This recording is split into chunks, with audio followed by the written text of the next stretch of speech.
Hello, welcome to Brockwell Lane.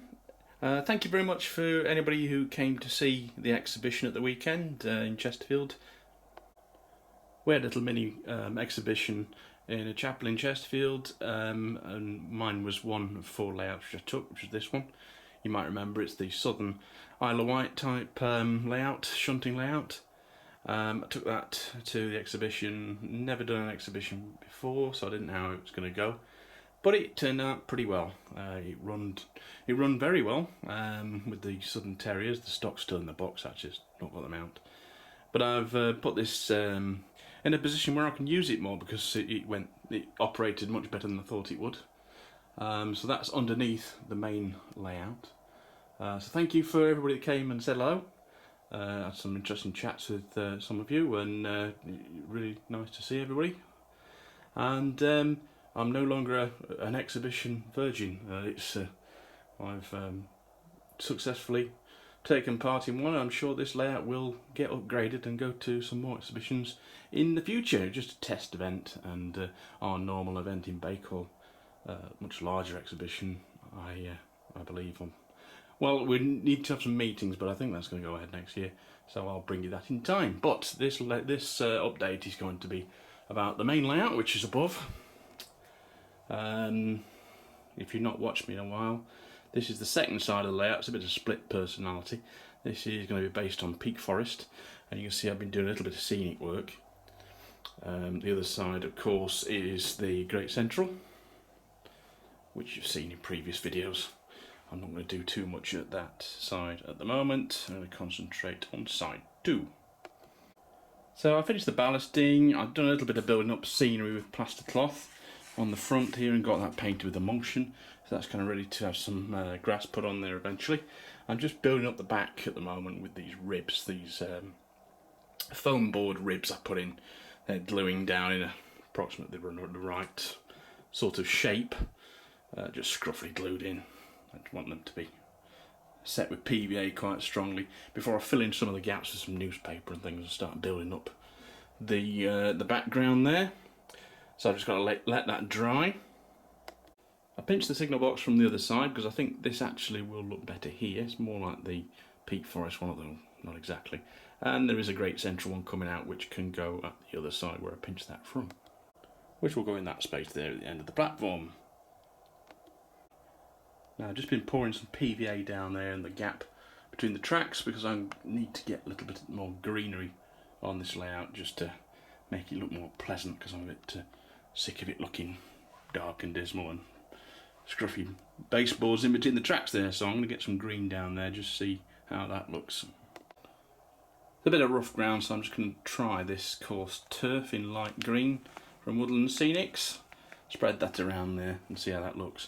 I think the most of this layout is going to be done with scenic grass, but I think in that area this might work. It feels so good to be putting some greenery down rather than scraping it up like I've been for the last few weeks. And this is quite coarse turf. What I'm doing is I'm sort of prodding it down in places into the glue to flatten it off, to make it look all rough. In reality, this part of peak forest is where the platforms used to be. So there's a lot of rubble and things. It's changed over the years, of sleepers and concrete things left and all sorts of things. But I think this is going to work, because I can always add to it gravel and bricks and sleepers and things like that. You know, I was watching Everard Junction's latest video the other day. I'm sure most of you watch his videos. You've got far more subscribers than I have. But one thing I took from his latest video is that he was talking about the colour of foliage and not to use dark greens, and I think I agree with him. I've made that mistake before, and probably on the other side here, where I've used greens that are far too dark, and it just doesn't look right. I think that's one thing I got right with my little layout under here, which I just took to that exhibition, is there's no really dark greens on there. I do have a bag of dark green foliage, which I'm just going to try and avoid using. I don't really want to go any darker than that, because I just don't think it looks right. I don't know why. I can't explain it, but I just think I get a better effect with lighter colours. And keep it all as light as possible I'm going to do on this side, I think. I just removed the bridge section, which is I've made so I can still lift it out. the scenery sort of goes up to it like that. That's so I can work on the bridge later on and just slot it in place.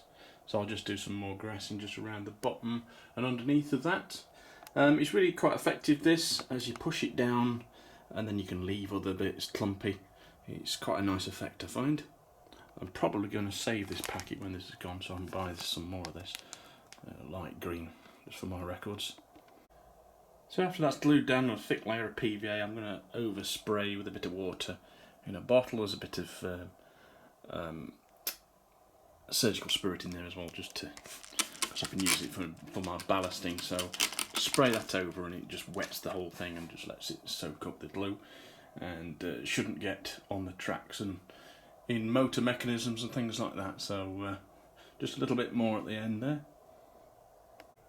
Well, I'm really liking the way this looks around, particularly around the edge of the tracks. I think the contrast between the ballast and this foliage is quite nice. So I think what I'm going to do is make this my standard go-to product for around the edge of the tracks and rougher areas, rather than using static grass right up to the tracks. I think I'll probably move into static grass further away from the layout.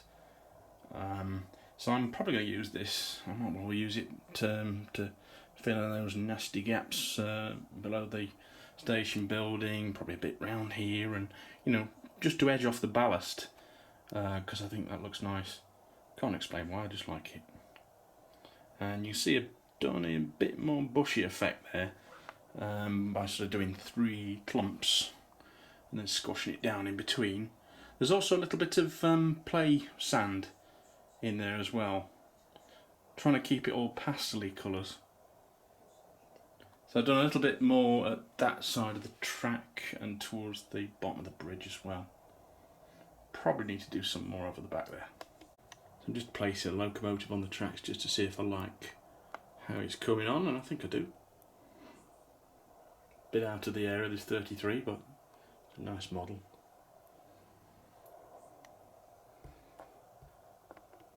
So with that rough bridge back in place, you can kind of see how it's coming along.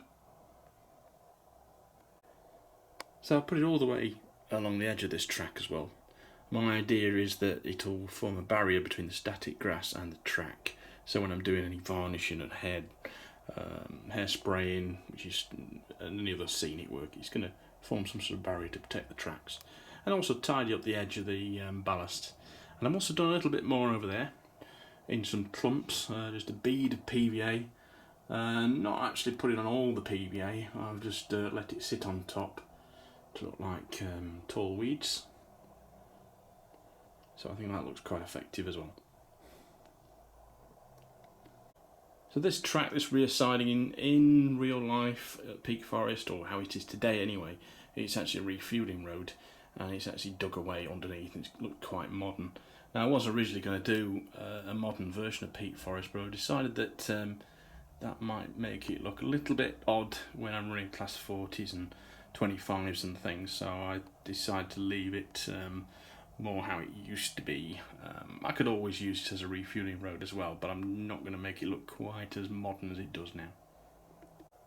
Dropping a bit of PVA glue down the middle there, just to put a few more clumps there to make that look a little bit more overgrown. So I'll just let that sit on top of there. Most of this is going to get vacuumed up, so it won't be quite as tall as it looks there, so trains will go over the top, but that should stick a little bit of greenery to the middle of the rails there, on top of the sleepers. Well, if you noticed over here, there's still some grass left from a previous layout, and it looks okay, so I might as well run up to the edge of that and use that as well. There's going to be some plaster cloth on the top of there, but might as well make use of that. It's not too shabby, it'll look alright once there's some of this foliage in front. So I sprayed that with water, and I've used that more. I've not pushed it down as much, so it's more clumpy, and it has blended in with that stuff that was already there, and it looks like really rough ground, which is probably what I was going for. Now I am straying away from the prototype a little bit because there's actually a car park there and porta cabins and refueling equipment, but I just haven't got the room to do it exactly as it should be, so compromises have to be made on model railways.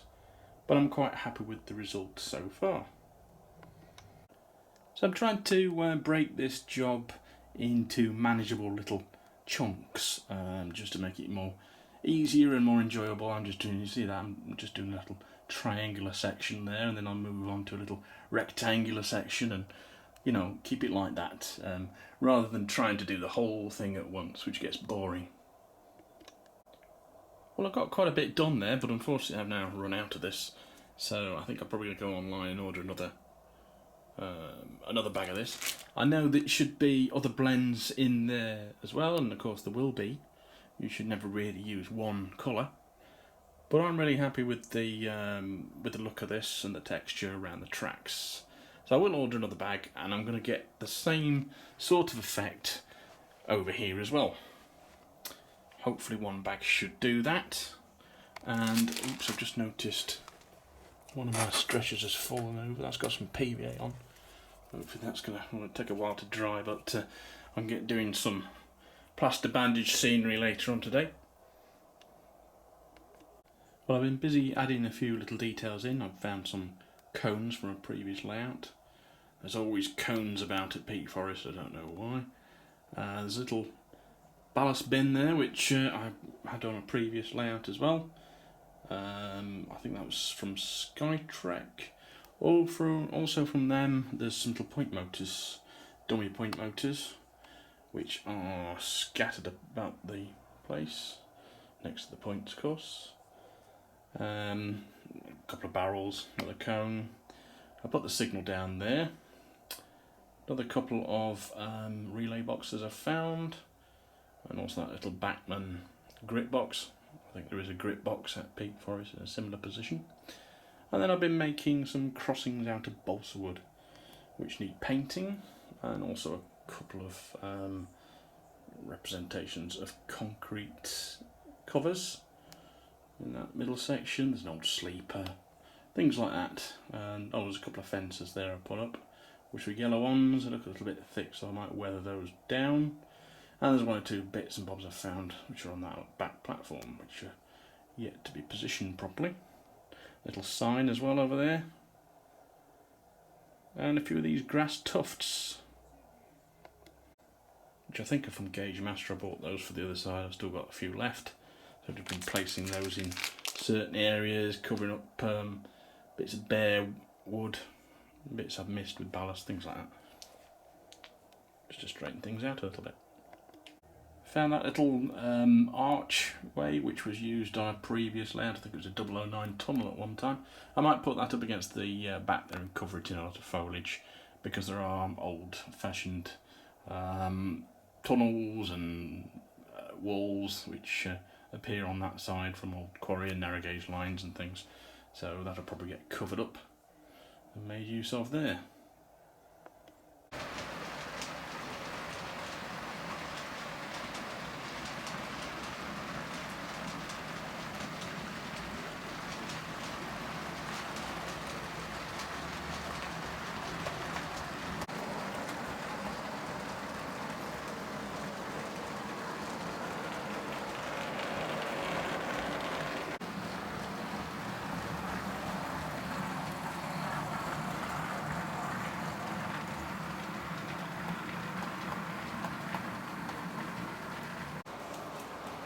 Well, I'm just giving the tracks a good testing on those crossings, making sure locomotives pass over them correctly, and they seem to be doing fine. So the next job will be to get some paint out and paint those brown. As you see, a pair of 20s on the ICI hoppers, passing the class 40. Well, I'm still waiting for these ribs at the back here to dry. I'm going to have to leave those overnight, I think, so that's probably all I've got time for now. But I think the layout's looking a lot better than it did this morning. So I'll see you next time on Brockwell Lane. Subscribe, comment below, and I'll see you next time. Bye bye.